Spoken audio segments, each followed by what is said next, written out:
Hello, everyone. My name is Stanley St. Rose, and today we're going to be talking about The Goldfinch by Donna Tartt. Now, before I go into summary analysis of this work, please remember to leave a like, subscribe, and/or comment so that the channel can continue to grow. Alright, so The Goldfinch, really interesting work here. We have this kid by the name of Theo. We're following him throughout his teenage years, in his early 20s. Theo, when everything starts, he's having some trouble at school. He's misbehaving. His parents are divorced. His father's in Las Vegas. His father, he's involved with alcohol, drugs and everything. He's really not in Theo's life. His mother is, a single mom trying to do the best that she can to take care of Theo, trying to take care of her family.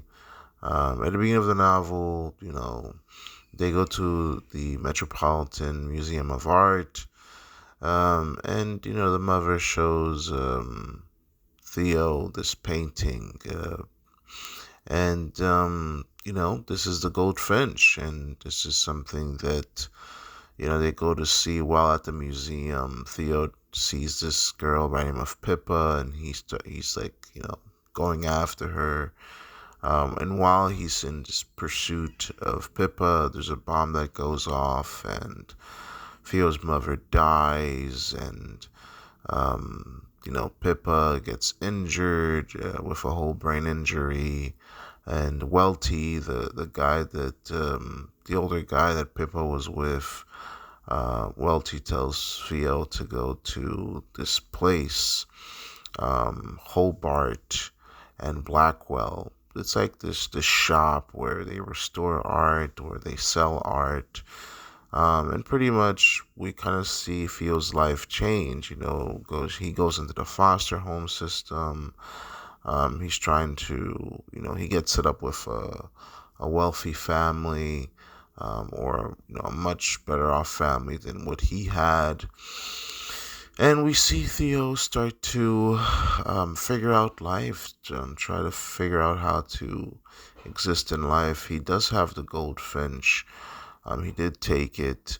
And so this whole work becomes this kind of like underworld of art dealings and trying to survive, and Theo dealing with family, his place in the world, and his connection with art and everything like that. Theo's father does come along, and Theo goes to live in Las Vegas with his father, but again, his father with the drugs and the girlfriend, and ultimately the father gets into a car accident and dies, and then Theo takes Zandra's dog. That's the name of the girlfriend, the father's girlfriend. He takes her dog and the Goldfinch, which is not the Goldfinch because Theo showed the Goldfinch to Boris, a friend of his, and Boris stole it. And Boris has been using the Goldfinch in his, as collateral in his deals, to make lots of money. And Theo, after leaving Las Vegas, he's been carrying a fake painting around, thinking it's the real one. I mean, later Boris does reveal to Theo that he's had the real painting all along, and he's made some good money from it. But then the actual painting does get stolen, and it's in Amsterdam, and then they have to go and get it.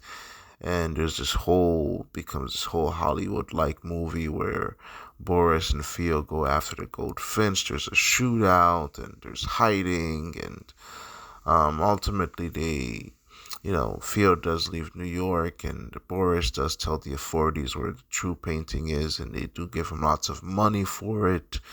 And Boris shares the money with Theo, and Theo ultimately goes back to New York, where he works at Hobart and Blackwell, where Hobie, this connection that he had with Hobie that gave him a job that took him in. Hobie does the most of the restoring, while Theo stopped, because there was a whole point where Theo was stealing, well, not stealing, but selling fake art pieces in places of real ones, and there was threats of people, outing him and everything. But by the end of the work, Theo is doing much better for himself. He's a partner at Hobart and Blackwell. He's, you know, buying all the fake pieces that he sold back. He's in a better place, and it looks like his life is going to be on a better trajectory than it began. In terms of deeper meaning and analysis, I mean, the Goldfinch is it's a world of art. It's a world of high stakes. It's a world, or the world of Theo is a world where there's bombs and drugs and bad parents and foster care and trying to survive, and everybody's trying to get a piece of the money. And yes, there is money in art. I mean, people have been stealing art and precious, um, you know, pieces for forever. So it's like an underworld of, people trying to make money and also trying to survive. But the life of Theo within this work, I mean, the goldfinch, it's all centered around the goldfinch. It's either somebody's trying to steal it or use it as collateral or profit off some way of it. I mean, even the museum, when you think about it, profits off of the goldfinch, because when it was in their collection, people came to see it. Boris was using the goldfinch as collateral. Phil was using the goldfinch as this priceless thing that, this painting that he could use to make money or that he could just have in his possession. Um, we see the dysfunctional, the nature of Theo's family, and how, I mean, his life could have ended very badly, but somehow he makes it out of all of that. And, by the end of the work, he's his own man, earning his own money, and he seems to have a good sense of morality, of not cheating people out of their hard-earned money.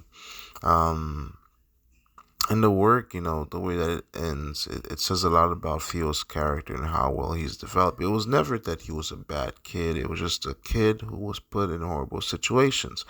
And that says a lot about people and about a lot about reality, because, a lot of people are not born evil. A lot of people are not born bad. It's just that sometimes you have certain parents that just wreck you. You have certain parents that are just, when you're born to drug addicts or dysfunctional parents or parents that give you a horrible life to begin with, sometimes it makes you do horrible things, and your ethics, your morals are corrupted, because the people that were supposed to teach you good morals, they were never doing that. And Theo's father and Theo's mother, I mean, the mother did the best that she could, or it seems like she was doing the best that she could.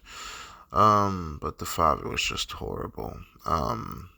Yeah, he's distant. He's doing his drugs with his girlfriend and alcohol and all that kind of stuff. So he probably wasn't the best father figure for Theo. But because of Theo's personality and the friends that he made along the way, they helped him, I guess, get a better life by the end. I mean, this kid, he's a young kid, but again, he had to shoot people and kill someone just to get a painting back, and, you know, live in an underworld of stealing and faking art pieces. So he had to do certain things that are probably not respected, but again, he was trying to survive. And the environment that he was born into was not the best environment.